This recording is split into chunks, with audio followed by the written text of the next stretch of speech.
When I first came into Islam in the early days, there was a situation that I found myself no home, no clothes, no job, no way to move forward, except very limited, very squeezing it. I needed desperately to make some money, and a brother came to me and he said, look, I have a job that we can do and make $100 a day each.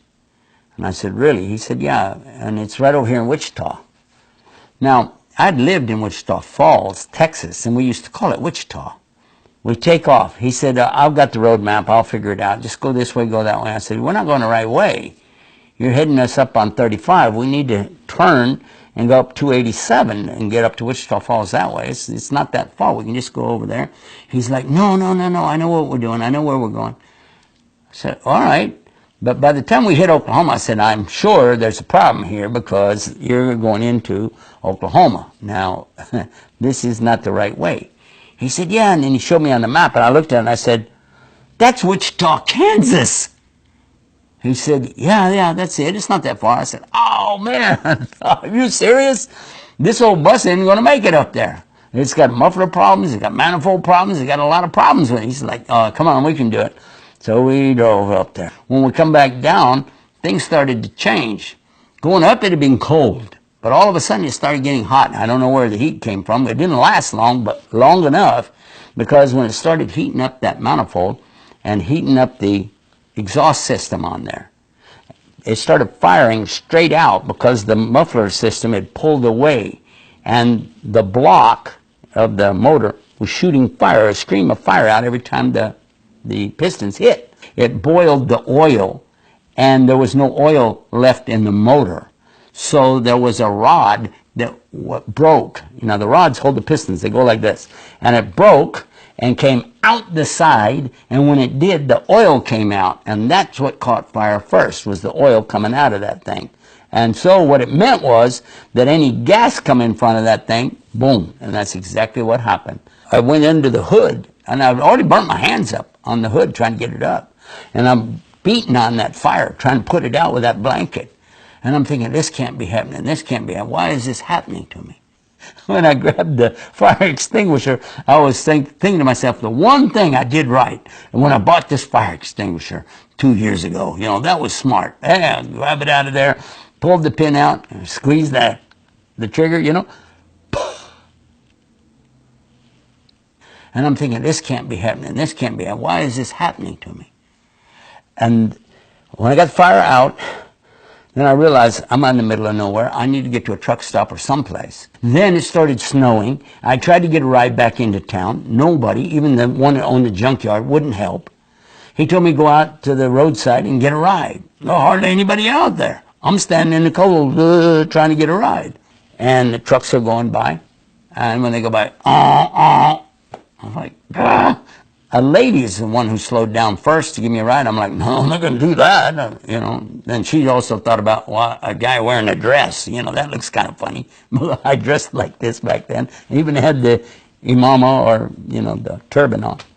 And when the guys did pull over, they're in a little bitty truck. They said, jump in. And I said, how? There's no room in there. They said, in the back. And here I am now back in with bags of fertilizer. Imagine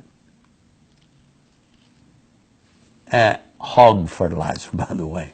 Oops. Oh, yeah. It's not bad enough. It's like, no way. When I get up to the interstate, I ask them, just take me through to the other side and let me get out over there at least, you know. They're like, no, we got to go this way. And so when they drove away, I was thinking right then, what am I doing wrong? I came into Islam, and I thought, when I get to Islam, this is the right way, so God, he should, like, you know, help me out here. Why am I in this shape?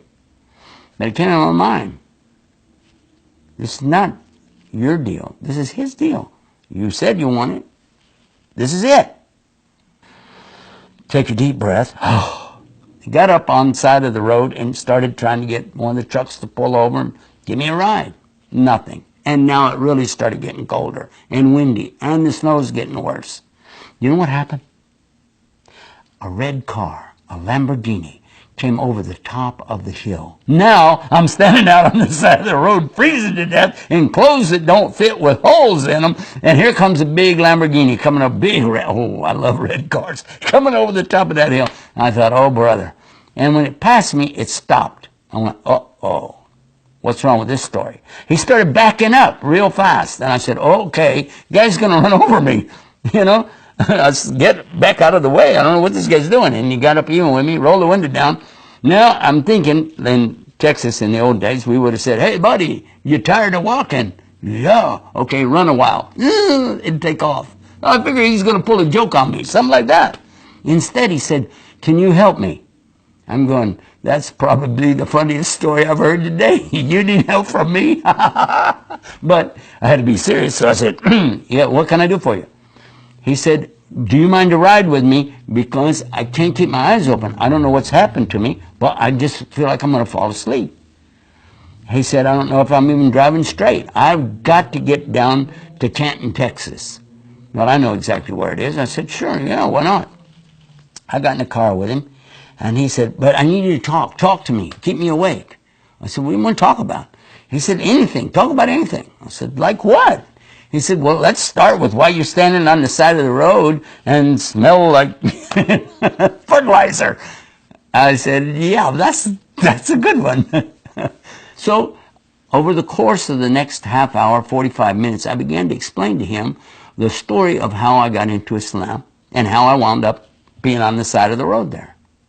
And when we got to Denton, Texas, this is split there. Highway 35 splits to W, west, and east, E, and you can take your choice. Now, he needs to go to Canton, which is to the east. I, on the other hand, need to go to Fort Worth, which is to the west.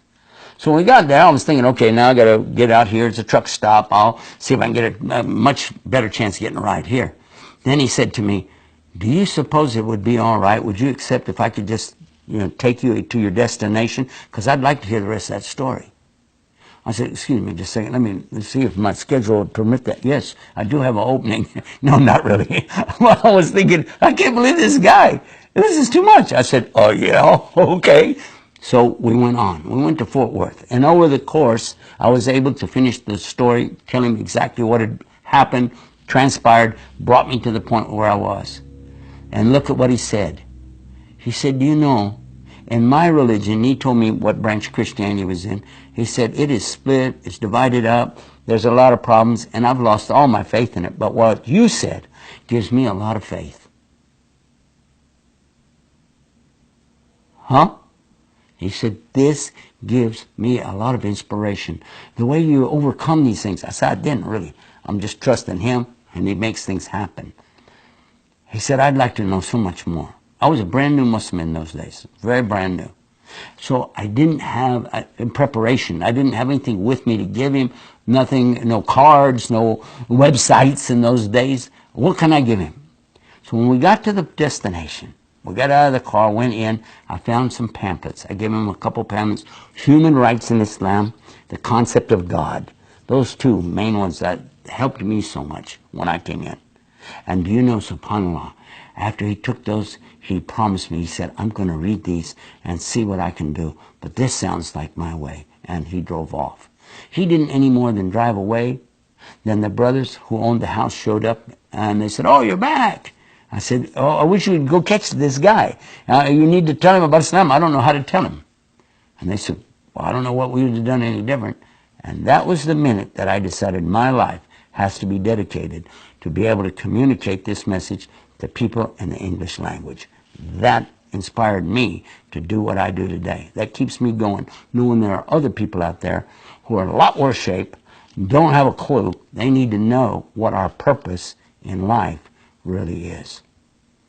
To worship our Creator, not what He created. And it will change everything.